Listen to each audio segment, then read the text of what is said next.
تبقى القدس عيان بإيد الجيش اللبناني حامي الوطن الغالي. جيشك يا لبنان واقف على حدود الدار يحمي أرضك بالنار. فارس مارد مغوار جيشك يا لبنان. لبنان رح يرجع والحق ما بيموت. الشمس رح تطلع زي السما بيموت. لبنان رح يرجع والحق ما بيموت. والشمس رح تطلع زي السما بيموت.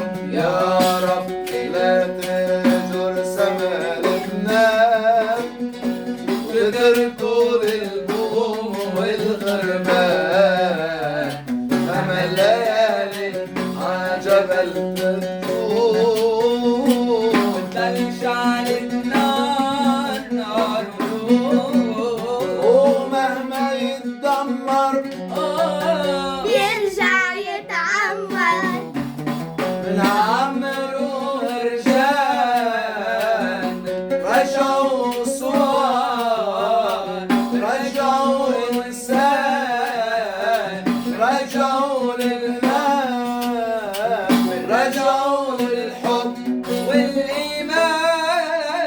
لبنان بيضل الحلو. لبنان. لبنان بضل الحلو. لبنان وشعب لبنان كل التحية مني أنا علاء حياني وأطفالي ليلى ولين ويمان لشعب لبنان وهالبلد الصغير بحجمه بس الكبير بشعبه.